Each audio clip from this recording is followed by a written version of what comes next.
money where my mouth is, I think. Are you looking forward to finally getting back out there and helping this team win games?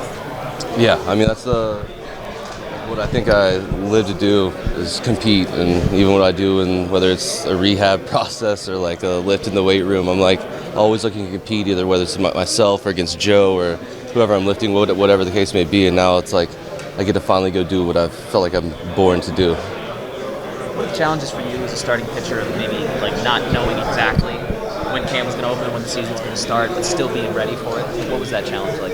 It was more so just kind of figuring out what I know we're going to do the first, couple weeks of spring, and like, am I ready for that? And just kind of like maintaining like, okay, I'm good to throw 30 pitches. I'm good to go 1 or 2 innings at this point, and kind of holding that threshold versus like trying to get any deeper into it. So yesterday was your first bullpen here? Here, yeah. And how did that feel? I mean, it felt great. Oh, awesome. Legs a little heavy from travel, but it was a good bullpen though. All in all, good. Good to throw another bullpen with Ruben in there? I bet that yeah, it was good. Yeah. I mean, everything feels kind of rushed right now, but it's going to be good once things kind of settle down and we can really like breathe a little bit and work one-on-one. I think it'd be a lot better. Yeah. It's been like being reunited. Oh, I mean, I was pushing for that the second I got here. My first conversation with AJ after I got over here, and he asked me about what's going on over in Cleveland, because you guys have good arms. And I was like, well, success breeds success, and Ruben Niebla. And that was like my answer. And so the second I saw like we were in the offseason, he asked me about him, could be more ecstatic. And then I saw we got him over here. Now I feel like I'm, what he can do for every single type of arm. I don't care if he throws submarine, 3/4 over the top. He can help you achieve your best success and maximize your potential. What did he tap into for you? I think controlled aggression, I think, is the best way to put it. Where it wasn't the guy that was trying to pull the reins back and tell me I got to be mechanical and do this. He was like, yeah, I want you to throw the shit out the ball. But now we're going to try to do that. We're going to do that for strikes. We're going to do that with intent and kind of know what we're doing and know how the body's working in order to do that and execute and repeat. What is your timeline as far as when you think that you're going to be ready to resume at the major league level? Oh, I mean, I'm throwing a live BP in a couple days. I mean, I'll be ready for season. I'm good to go. So, yeah, I'm 100%. Yeah. Is this according to plan, or do you think are you ahead of your timeline? No. This was according to plan. I mean, there's obviously the silver lining. The lockout was getting a little extra bit of time to just make sure everything's refined and there and feeling healthy. But no, I'm full bore. I've been for a while. I've been throwing pretty much 100% bullpen since before the lockout.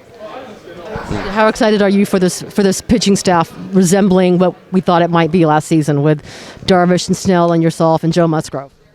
Yeah, I mean, that's even last year's looking at it. I think we didn't do what we all wanted to do, but I think the arsenal these guys have is like it's got to be the top tier of the league. I mean, we got to be top of the league as far as the full staff goes, and I'm excited to see everyone kind of like see their potential and see us come together and be able to feed off each other this year instead of feeling kind of like sporadic and me feel like having to do rehab and be a little bit away from them. Now I feel like I can get in and we can be hands-on with each other, because I know this offseason has helped me a ton throwing with Joe, letting him, because I mean we're obviously good teachers and watchers. Like if I could watch video myself, I can help correct it. So having Joe there to help, whether it's verbal cues or what he's seeing with the flight of the ball, and I think that paid huge dividends. I think it's going to do the same thing during season when we're all throwing together.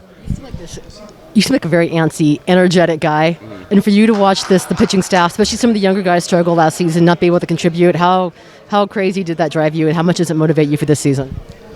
Yeah, I mean, it's all what you can control. I think I've been doing a better job about worrying about what I can control, and so that was hard at first, but then I kind of got over it, and I found a new way to compete with myself, a new way to push for a different goal. Some of the veterans, how do you think Ruben or Niebla will connect with some of the younger guys like a Ryan Weathers?